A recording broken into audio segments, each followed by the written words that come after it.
إنك لعلى خلق عظيم. اے میرے مصطفیٰ آپ کا اخلاق بڑا ہے. ایک مقام پہ فرمایا قل متاع الدنیا قلیل.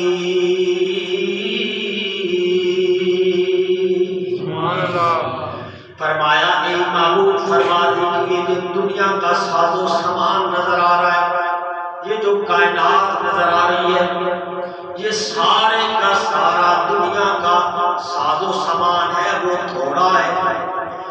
آئنسٹائن جو حال بڑا سائنسدان گزرا ہے، اس نے کہا تھا کہ اگر مجھے 10 لاکھ سال عمر ہو جائے تو میں کائنات کی صنعتوں کو معلوم نہیں کر سکتا.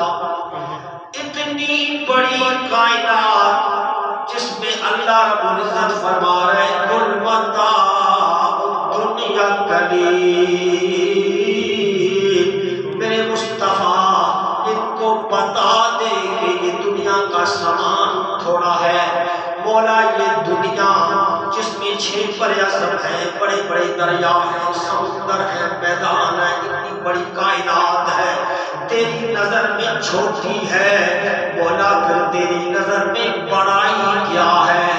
اللہ نے فرمایا اگر میری نظر میں تم بڑائی دیکھنا چاہتے ہو تو پھر سنو إنك لعلى خلق عظيم. سبحان اللہ. اگر یہ دیکھنا چاہتے ہو میری نظر میں کیا بڑائی ہے تو وہ میرے مصطفیٰ کا اخلاق ہے، میرے محبوب کا اخلاق ہے. تو آقا علی نبینا علیہ الصلوۃ والسلام نے اس کو بلایا اور فرمایا کہ آسن میں سفر کی حالت میں ہوں اور تو میرے پاس کچھ نہیں، یہ تلوار ہے، جا یہ میں تجھ کو تحفے میں دے دیتا. اس کو یہ تلوار تحفے کے طور پہ دے دی. جب وہ چلنے لگا اس کے قدم رک گئے، وہ پھر حضور کی بارگاہ میں پلٹ کر آیا. اس نے کہا اللہ کے حبیب واقعی آپ اللہ کے نبی ہیں، آپ اللہ کے سچے رسول ہیں. ساری دنیا جھوٹی ہے اور جو معاف کرنے کی ادا آپ کی ہے یہ بتاتی ہے کہ آپ اللہ کے سچے رسول ہیں. وہ کلمہ پڑھ کے مسلمان ہو جاتا ہے، کلمہ پڑھ کے مسلمان ہو جاتا ہے. اب آپ اسی مقام اس لیے فرمایا کہ میرے محبوب کی زندگی تمہارے لیے نمونہ ہے کہ اگر میرے محبوب کی زندگی کو دیکھو گے پھر تمہاری زندگی آسان ہو جائے گی. جس طرح میرا محبوب نے زندگی گزاری ہے، مکی زندگی کو دیکھ لو، مدنی زندگی کو دیکھ لو. اس لیے کہ جب تم میرے محبوب کی زندگی کو اپنا لو گے، سیرت کو اپنا لو گے کہ میرے محبوب اٹھتے کیسے ہیں، بیٹھتے کیسے ہیں، چلتے کیسے ہیں، پھرتے کیسے ہیں، کھانا کیسے تناول فرماتے ہیں، پانی کیسے جو ہے وہ پیتے ہیں. تو جب آپ میرے محبوب کی زندگی کو دیکھ لو گے اور دشمنوں کے ساتھ میرے محبوب کا جو اخلاق ہے وہ معاف کرنا جب دیکھ لو گے پھر اللہ فرماتا ہے تمہاری ساری پریشانیاں دور ہو جائیں گی. ایک یہودی تھا اسود، حبار میں اسود. جب آقا علیہ السلام کی بڑی شہزادی حضرت زینب رضی اللہ تعالیٰ عنہ مکہ پاک سے ہجرت کرنے کے لیے مدینہ پاک جب آ رہی تھی تو اس وقت آپ کے پیٹ میں بچہ بھی تھا، حاملہ تھی نا. تو جو حبار میں اسود تھا اس نے آپ کی سواری پر نیزہ مارا، کوئی ایسی چیز ماری جس کی وجہ سے وہ جو سواری تھی وہ دوڑنے لگی اور اس کی وجہ سے آپ جو ہے سواری سے گر گئی اور جو آپ کے پیٹ میں بچہ تھا وہ بھی جو ہے وہ بچہ فوت ہو گیا پیٹ میں. اسی کی وجہ سے آپ کی شہادت بھی ہو گئی. جب یہ خبر نبی پاک علیہ السلام کو پہنچی کہ اس طرح حضرت زینب کو جو ہے وہ شہید کر دیا گیا ہے تو حضرت ابو ہریرہ رضی اللہ تعالیٰ عنہ آپ اتنے روئے کہ داڑھی مبارک جو ہے وہ آپ کی تر ہو گئی. کیونکہ بیٹیوں کا جو بچیاں ہوتی ہیں، بچہ بھی وہ بھی نعمت ہے، بچیاں بھی رحمت ہے. اور اللہ رب العزت جو ہے وہ کسی گھر کے اوپر اگر مہربانی فرماتا ہے تو وہاں پر بچیاں عطا فرما دیتا ہے. بچیاں کا بچیاں بڑی پیاری اولاد ہے اور وہ اپنے والدین سے پھوٹ پھوٹ کر محبت کرتی ہیں. جتنی بچیاں محبت کرتی ہیں اپنے والدین کے ساتھ اپنے بچے محبت نہیں کرتے. تو وہ چونکہ جب ہم اپنے معاشرے میں دیکھتے ہیں کہ اگر ہماری بچی سسرال میں ہے خوشحال ہے اس کے لیے آسانی ہے تو باپ جو ہے وہ جوان ہو جاتا ہے خوش ہوتا ہے. اگر وہ باپ بھی جانتا ہے کہ اگر وہ بچی جو ہے اس کے اوپر کیا بیت رہی ہے اس کے دکھ پھر اس کے باپ کو جلدی پورا کر دیتے ہیں پریشان کر دیتے ہیں. لیکن کیا شان ہے ہمارے نبی پاک صلی اللہ علیہ وسلم کی, کتنی بڑی عظمت ہے ہمارے آقا علیہ الصلوۃ والسلام. یہ فتح مکہ کے بعد جب وہ یہودی حبار میں اسود حضور کی بارگاہ میں حاضر ہوا, چہرے کے اوپر اس نے ایک کپڑا لپیٹ کر حضور کی بارگاہ میں آ گیا اور آ کے کہنے لگا کہ سنیں آپ بہت بڑے, آپ رحمت للعالمین ہیں, دشمنوں کو معاف کرنے والے, کیا کوئی بہت بڑا دشمن بھی آپ کی بارگاہ میں آئے تو اس کو بھی معاف کر دیتے ہیں؟ آپ نے فرمایا کہ آپ ہمارا ایمان ہے کہ آپ جو ہے وہ غیب کی زمین پر بیٹھے ہو تو آپ کی نگاہ عرش سے بھی آگے گزر جاتی ہے. آپ کو اللہ پاک نے نبی ہوتا ہی وہ ہے جو غیب کی خبریں جاننے والا ہوتا ہے. آپ نے فرمایا کہ اے حبار بن اسود چہرے سے اپنا کپڑا ہٹا دے, بچیوں کے دکھ کوئی بھولا نہیں کرتا. ہاں تم کلمہ پڑھ لے تو میں تجھ کو بھی معاف فرما دوں گا. تو کلمہ پڑھ دے تو میں تجھ کو بھی معاف فرما دوں گا. حضرت باشی جو کہ جنہوں نے حضرت حمزہ کو شہید کیا تھا, پھر آپ کی ناک کان اور اسی طرح آپ کی وہ ساری چیزیں کاٹ دی گئی اور حضور کو حضرت حمزہ کے ساتھ بہت محبت تھی, بہت آپ کے ساتھ بہت پیار کرتے تھے, بہت شفیق چچا تھے جب آپ کے حضرت حمزہ. تو آپ بہت روئے آقا علیہ الصلوۃ والسلام. تو وہ وحشی جب حضور کی بارگاہ میں آیا تو آپ نے فرمایا تو کلمہ پڑھ لے میں تجھے معاف کر دیتا ہوں, لیکن یہ کہ تو میرے سامنے نہ آیا. اب خدا پتہ لگا لیں کہ ہمارے آقا نبینا علیہ الصلوۃ والسلام کی شان کتنی بڑی ہے, اور آقا نبینا علیہ الصلوۃ والسلام کے اپنے دشمنوں کے ساتھ ان کا معاف کرنے کا انداز تھا وہ کیسا انداز ہے.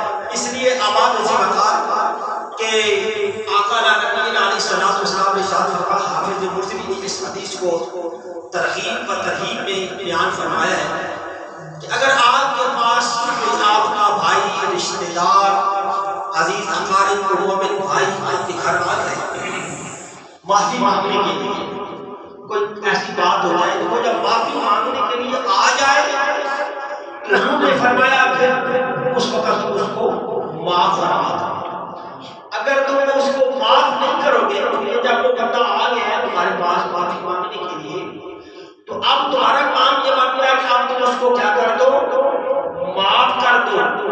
فرمایا کہ اگر وہ تمہارے گھر آ کے معافی بھی مانگے اور اگر تم معاف نہیں کرو گے تو پھر کل قیامت کے دن میں اس کو حوض کوثر نہیں پلاؤں گا, میں اس کو حوض کوثر نہیں پلاؤں گا. اس لیے اب آپ اسی وقت ذرا اندازہ کریں کہ نبی کریم صلی اللہ علیہ وسلم کی اگر ہم اس ایک ہی سنت پہ عمل کر لیں تو ہماری ساری پریشانیاں دور ہو جائیں. سارے گھریلو پریشانیاں, دفتر کی پریشانیاں, کاروبار کی پریشانیاں, اولاد کی پریشانیاں, وہ ساری کی ساری دور ہو جائیں. حضرت امام زین العابدین آپ نے کربلا کے اندر اپنے سامنے وہ منظر دیکھا ہے, سارا منظر آپ نے سامنے دیکھا. ان یزیدیوں نے کس طرح حضرت امام حسین پہ تیر چلائے, کس طرح پھر انہوں نے لاش کی بے حرمتی کی اور کس طرح انہوں نے لاش کے اوپر جو ہے وہ گھوڑے دوڑائے. اور آپ کے سامنے علی اکبر 18 سال ان کو شہید کیا گیا. حضرت علی اصغر 6 ماہ کے چھوٹے بچے ان کو شہید کیا گیا. ساتھ آپ کی آنکھوں کے سامنے تھا کربلا کے بعد بھی آپ مسکرائے اور کبھی آپ بازار میں جاتے ہیں کوئی چیز لینے کے لیے تو کسائی جو تھے وہ سارے چھریاں اور ٹوکے وغیرہ اسی وقت اس کو ڈھانپ دیتے تھے، تو بہت زیادہ آپ روئے، بہت زیادہ روتے کربلا کے بعد، کیونکہ وہ واقعی ایسا تھا کہ صرف آپ جو ہے حضرت امام حسین کی اولاد میں آپ بچے، اور ایک اور تاریخ بتاتی ہے کہ امام حسن کا بھی ایک بیٹا جو ہے وہ بھی بچا تھا۔ تو کربلا کے بعد امام کسی غلطی کے اوپر سزا دینا چاہتا، اب وہ اس فوجی کو پتہ چل گیا کہ اب تو مجھے ہے وہ سزا ملے اور بچ نہیں پاؤں گا، وہ وہاں سے بھاگا، کوئی اسے جگہ نہیں ملی، کہیں بھی اسے بنا نہیں ملی، بھاگتا بھاگتا وہ حضرت امام زین العابدین کے پاس آ پہنچا۔ امام زین العابدین کے پاس آ پہنچا ہے اور آپ نے 3 دن اس کو اپنے پاس رکھا، کھانا کھلایا، او بھگت کی، اخلاق کے ساتھ جو کچھ بھی اس کی او بھگت ہو سکتی تھی اس کی او بھگت کی، اس کا مہمان نوازی کی، اور جب 3 دن گزرنے کے بعد اس نے اجازت چاہیے کہ آپ مجھے آپ اجازت دیں، تو آپ نے فرمایا کہ میرے لیے کچھ رخت سفر ہے، کہ سفر پہ جا رہے ہیں، تو کچھ اس کو رخت سفر بھی ساتھ باندھ کے دے دیا، آگے آگے تمہیں کام آئے گا۔ اب وہ پریشان ہو جاتے ہیں، چلنے لگا تو اس کے قدم رک گئے اور پیچھے پلٹ کر کہا کہ اے امام زین العابدین، لگتا یہ ہے کہ آپ نے مجھے پہچانا نہیں، آپ نے مجھے پہچانا نہیں۔ امام زین العابدین نے فرمایا ارے نادان ظالم، یہ بات مجھے کیوں کر گزری کہ میں تمہیں پہچان نہیں سکتا۔ آپ خود اندازہ لگا لیں کہ جو حضرت شہنشاہ بغداد غوث سمدانی حضرت شیخ عبد القادر جیلانی رضی اللہ تعالی عنہ، جو حضور کی اولاد میں حضرت غوث پاک جو ہیں ان کی شان یہ ہے، وہ تو حضرت امام زین العابدین کی صدیوں بعد آئے، تو آپ کی شان یہ ہے، آپ فرماتے ہیں نظرت الی بلاد اللہ جمعا کحردلۃ علی الاتصال، کہ یہ ساری کائنات جو ہے، ساری کائنات میرے ہاتھ میں ایسے ہے جیسے رائی کا دانہ ہے، ایسے ہے جیسے رائی کا دانہ ہے۔ تو اگر حضرت غوث پاک کی شان یہ ہے کہ ساری کائنات کو ایسے دیکھے کہ ان کے ہاتھ میں جیسے رائی کا دانہ ہے، تو پھر امام زین العابدین کیسے دیکھیں گے؟ پھر امام زین العابدین کیسے دیکھیں گے؟ ان کی کیا شان ہے؟ اب وہ یزیدی جب چلنے لگا، آپ کو اسے رخت سفر بھی باندھ کر دے دیا، اس کے قدم رک گئے، کہا امام شاید آپ نے مجھے پہچانا نہیں۔ آپ نے فرمایا بدبخت، میں تجھے اس وقت سے پہچانتا ہوں جب تم میرے باپ پر تیر چلا رہے تھے اور ہمارے بھائیوں کے اوپر تم تیر چلا رہے تھے، میں تجھے اس وقت سے پہچانتا ہوں۔ اس کی آنکھیں پھٹی کی پھٹی رہ جاتی ہیں۔ اس نے کہا اتنا بڑا دل اور اتنی بڑی آپ کی شان کہ مجھے جاننے کے باوجود بھی کہ اتنا بڑا دشمن، پھر بھی آپ نے میری مہمان نوازی کی اور پھر بھی میری اتنی خدمت کی۔ فرمایا ہاں، جب ہم کربلا میں گئے تھے تو وہ تمہارا کردار تھا، اب تم ہمارے پاس آئے ہوئے تو یہ اہل بیت کا کردار ہے۔ اس لیے امام تبارک اللہ رب العزت کا فرمان ہے ذل عصبہ، اے میرے محبوب صلی اللہ علیہ وسلم معاف کرنا اختیار کرو، وَأْمُرْ بِالْعُرْفِ، بھلائی کا حکم دو، وَأَعْرِضْ عَنِ الْجَاهِلِينَ، اور جاہلوں سے کنارہ کشی کرو۔ آواز اٹھا دعا فرمائے کہ اللہ رب العزت ہمیں جو آقا علیہ الصلوۃ والسلام کی سیرت ہے، اگر اس میں ہم عمل کرنا شروع کر دیں تو ہماری زندگی آسان ہو جائے گی، اور اگر ہم آقا علیہ الصلوۃ والسلام کی زندگی کو چھوڑ دیں گے، آپ کی سیرت میں عمل کرنا چھوڑ دیں گے، پھر دنیا کے اندر بھی ہمارے لیے ذلت ہے اور آخرت میں ہمارے لیے ذلت ہے۔ اگر ہم چاہتے ہیں کہ اللہ پاک کی محبت ہمیں حاصل ہو جائے،